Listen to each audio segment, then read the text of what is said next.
Ya, mantan terpidana kasus makar Surya Anta yang bikin heboh di jagat sosial media Twitter ya beberapa waktu lalu. Ini akhirnya menceritakan secara detail kondisi tahanan di Rutan Salemba, Jakarta. Gak cuma laporan pandangan mata, tapi Surya ternyata juga menyentil adanya bisnis di dalam rumah tahanan. Dan untuk mengetahui langsung, bergabung bersama saya ada Surya Anta, aktivis sekaligus mantan tahanan politik. Bang Surya, selamat malam. Bang Surya, ramai beredar cuitan Anda setelah kemudian di-repost, diunggah ulang oleh warganet di Twitter. Responnya juga beragam, tapi mayoritas mengutuk apa yang terjadi di dalam rutan, khususnya Rutan Salemba. Tapi sebelumnya saya harus tanya dulu, Bang Surya mendapatkan peringatan atau ancaman setelah membongkar aib tersebut? Ada dialog nggak dengan pihak lapas soal cuitan itu? Saya sampai sekarang terus jaga Twitter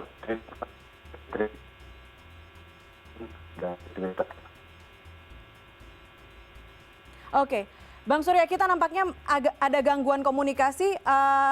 Saya mungkin bisa sedikit menyimpulkan belum ada sampai saat ini peringatan atau ancaman begitu ya? Tidak ada ancaman. Oke, belum ada ancaman. Tapi Bang, sejak awal menginjakan kaki di rumah tahanan Salemba, kemudian melihat betapa sesaknya hidup di sana, lantas Bang Surya berpikir, ini orang lain kayaknya harus tahu nih soal ini. Walaupun mungkin banyak orang sebagian yang udah tahu gitu. Dan kemudian itu yang bikin Bang Surya akhirnya mulai mendokumentasikan pandangan mata di sana. Ya, awalnya saya agak khawatir untuk memposting ini tapi merasa oke, kali ini saya bebas. Karena memang juga saya ingin mengucapkan kembali apa yang terjadi di jalan dengan mempostingkan itu di Instagram Story dan Facebook Story saya. Saya berpikir kenapa tidak di Twitter. Nah baru itulah kemudian pertama kali membuat tweet. Saya tidak berpikir bahwa akan banyak respon begitu viral. Dari itu saya mulai berpikir kenapa tidak bicara soal perbaikan reformasi sistem hukum dari hulu sampai hilir. Karena masalah dari hulu sampai ke saya gitu. Bang Surya, yang menarik nih ada yang dijabarkan di tweet juga, ada kelas-kelas sosial yang Bang Surya jabarkan lewat cuitan. Tapi bagaimana sih sebetulnya dari pantauan Bang Surya, kekuatan sosial seseorang bisa menentukan kelas di dalam lapas? Ya, uang, misalnya Anda adalah tahanan dari Polda Metro Jaya ataupun dari Polres, Anda bisa langsung tidak masuk 1 bulan di penampungan, bahkan bisa langsung masuk ke Maui ini. Oke, Bang Surya, tadi kan kita ngomongin soal kelas sosial yang mungkin jadi pembeda di dalam rutan. Tapi sebelum ke pertanyaan itu, saya mau tanya soal tadi karena ada laporan, ada informasi di tahun 2016 aja ternyata masih penuh sesak. Dan di 2020 kayaknya gambarnya nggak jauh beda gitu. Baik di Banjarmasin maupun di Jakarta, di pusat kota, di ibu kota. Waktu Bang Anta masuk ke Rutan Salemba melihat sebanyak itu, apa yang dirasakan? Apa yang bisa diceritakan kepada kami? Ya, waktu saya masuk ke penampungan ya, barak penampungan atau Mapenaling itu, saya sempat bilang sama petugas waktu saya sakit. Saya bilang, kalian memperlakukan saya seperti sampah. Kenapa? Karena semua orang tidur di situ dengan keadaan yang sangat tidak higienis. WC cuma 2, air keluar 3 kali sehari. Dan untuk bisa minum air hangat, air panas, kita nembak itu ada air aqua dikasih ke botol gitu ya, botol plastik, dikasih air, kemudian bagian bawahnya dibakar dengan plastik. Jadi udara itu sangat polusi gitu. Kemudian air minum juga kita waktu itu ngerasa ini air minumnya kok lengket-lengket ya, makanya banyak teman-teman sakit tenggorokan. Kemudian ya seperti itu. Jadi kita hidup bersama 400-an orang, dan hidup bersama 400-an orang itu sesak dan membuat banyak orang sakit. Oke. Ketika ingin ke klinik, birokrasinya susah gitu. Oke, di dalam benak masyarakat awam mungkin ya penjara itu sel-sel. Tapi yang kami lihat, yang kita lihat di cuitan Bang Surya, itu kayak lapangan besar Bang. Isinya banyak banget orang. Sebetulnya kapasitas yang Bang Surya ketahui berapa? Kemudian diisi dengan berapa banyak orang? kapasitas untuk Mapenaling itu sebenarnya 100-an orang, tapi diisi 420 orang. Kemudian kapasitas Salemba, rutan Salemba itu 1.500, tapi diisi 4.200-4.300 orang.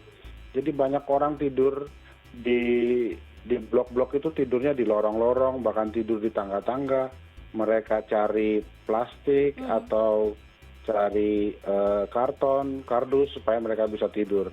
Kalau enggak, mereka harus beli kasur. Beli kasur itu harganya 200-300. Tapi kalau ada sidak, itu kasur kan harus segera disembunyikan yang di lorong. Oke, ngomong-ngomong soal tidur aja ada kelasnya. Ada yang tidur di kasur, ada yang tidur di tangga, ada yang tidur di lorong-lorong. Artinya ini kembali lagi kepada kekuatan personal masing-masing napi begitu ya, Bang Surya. Bang Surya melihatnya gimana nih? Terus sekali. Iya, ini saya ngelihatnya kan negara sebenarnya doyan memenjarain orang gitu. Misalnya saya temukan ada orang judi 2000-an begitu, dia di penjara putus vonis 7 bulan. Nah ini kan banyak sekali yang seperti ini. Ataupun orang pengguna narkoba, karena 70% dari 270.000 tahanan sebelum COVID itu adalah tahanan narkoba. Dan paling banyak adalah pengguna dengan sabu, dengan paket 50.000, paket 100, paket 200. Dan negara harus membiayai mereka selama 5-6 tahun. Kan? Nah, selama hidup di dalam juga mereka bisa survive sendiri gitu. Saya pikir kalau begini terus, ya masalah overcrowding, overkapasitas nggak akan bisa selesai. Kalau kita nggak bisa punya visi besar menyelesaikan reformasi hukum dari hulu sampai hilir. Kalau orientasi kita itu masih orientasi menjarain orang terus-menerus. Nah, sampai kemudian ini juga sampai jadi bisnis gitu, bisnis dari hulu sampai bisnis dari hilir. Jadi kita bukan membina orang, tapi kita memenjarakan orang dan membuat orang pada akhirnya ketika masuk penjara itu ahli di dalam melakukan berbagai hal, bukan mampu untuk bisa berdaya keluar dan bisa bersosialisasi dengan masyarakat dengan potensi-potensi mereka, tapi menjadi lengkap potensi-potensi kejahatan mereka. Oke. Bang Surya, kemarin ketika keluar, kalau tidak salah di bulan Mei 2020, birokrasinya seperti apa ketika keluar? Apakah dipersulit? Apakah ada, tadi mungkin ada bisnis-bisnis yang memang dilakukan sebelum keluar atau seperti apa, Bang Surya? Kalau pengalaman kami itu kan seharusnya tanggal 12 Mei itu kami bebas asimilasi. Sebenarnya bisa lebih cepat dari itu, tapi surat eksekusi dan vonis kami itu belum turun-turun dari pihak kejaksaan dan pengadilan. Nah itu banyak pihak membantu supaya segera turun ya. Nah ini juga masalah gitu. Overkapasitas itu salah satu faktornya adalah banyak napi yang sampai sekarang belum menerima surat eksekusi dan vonisnya. Ada yang 5 tahun sampai sekarang tidak menerima surat vonisnya itu.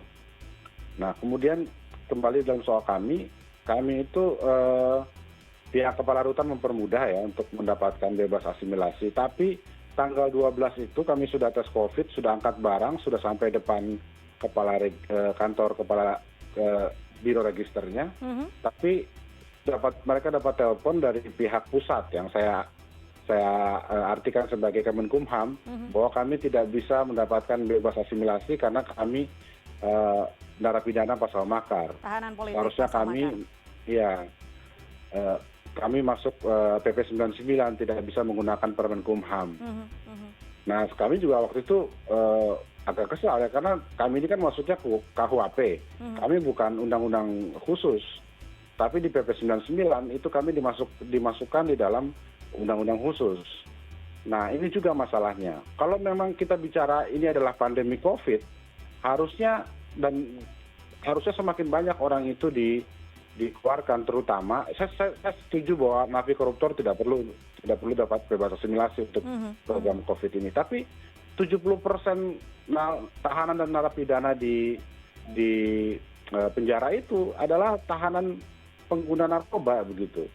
Kalau tidak ada revisi terhadap Permen Kumham untuk memasukkan para napi narkoba, maka ya nggak akan berkurang itu isi penjara. Oke. Bang Surya, kita tahu cuitan atau tweet dari Bang Surya soal kondisi di dalam rutan ini kabarnya menghilang sekarang. Sementara Menkominfo Johnny G. Plate melemparkan justru kebijakan penghapusan itu katanya Twitter yang melakukannya. Tanggapan Bang Surya? Ya sampai sekarang bagi saya masih misteri ya, itu siapa yang melakukannya. Karena saya lihat di email saya juga tidak ada notif. Tentu saya menduga itu dari pihak Twitter, tapi saya juga menduga Twitter tidak bertindak sendiri, ada satu tekanan begitu. Dari mana tekanan ini saya sendiri belum tahu. Saya sudah melaporkan ini kepada SafeNet ya, soal tweet pertama saya yang di take down dan juga soal the tweet yaitu yang di take down juga gitu. Karena banyak teman-teman yang netizen yang mencoba mengkompilasi tweet saya itu. Jadi sudah dilaporkan oleh kepada SafeNet, tapi sampai sekarang belum diketahui ya siapa atau dalang di balik penurunan atau take down dari cuitan tersebut. Bang Surya, walaupun tadi saya di awal sempat menanyakan ada ancaman, ada peringatan atau tidak, saya tanyakan kembali setelah semua ini terjadi, setelah beberapa hari kemudian di take down juga cuitan Anda, apakah Bang Surya menerima ancaman atau peringatan mungkin melalui email ataupun secara langsung? Karena cuitan-cuitan yang dilakukan Bang Surya dan juga foto-foto tersebut? Saya belum menerima ancaman apapun dalam bentuk fisik maupun non-fisik ya. Tapi sesuai dengan anjuran teman-teman, saya harus tetap waspada dengan segala kemungkinan-kemungkinan. Karena kan yang dirugikan dengan tweet saya ini banyak institusi dan juga banyak kepentingan gitu. Karena Kalau saya nantinya mempublikasikan banyak hal. Oke, kalau nantinya akan ada ancaman atau peringatan, apa yang mungkin akan Bang Surya lakukan? Ya, saya tentu akan meminta solidaritas dari berbagai kelompok dan teman-teman untuk ikut bersuara. Kalau kita tidak bersuara, maka kita tidak akan membuat suatu perubahan dari momentum tweet saya ini. Saya berharap momentum tweet saya ini akan ada perubahan dari hulu. Contohnya KUHP itu kerjanya, KUHP itu visinya nangkepin orang, menjarain orang. RKUHP itu lebih nangkep orang lagi. Jadi kalau perspektif kita bukan restoratif justice, maka makin banyak aja orang ditangkap. Dan artinya budaya kita ya budaya menjarain orang, penjara juga penuh gitu. Jadi berputar-putar aja kita bicara kenyataan ada di dalam penjara. Bahkan dari tahun-tahun lalu, dari tadi liputan teman saya tahun 2016 juga sampai saat ini ternyata belum ada solusinya. Bagaimana kemudian mengurangi kerumunan yang ada di dalam lembaga pemasyarakatan ataupun rutan, rumah tahanan. Bang Suryanta, terima kasih sudah berbagi cerita bersama kami di CNN Indonesia Connected. Tapi kalau kita ingat juga Direktorat Jenderal Pemasyarakatan kabarnya saat ini masih menelusuri kebenaran tersebut. Kami juga sudah berusaha untuk menghubungi pihak Dirjen Pemasyarakatan untuk mendapatkan konfirmasi. Namun nampaknya sampai saat ini belum ada jawaban ya.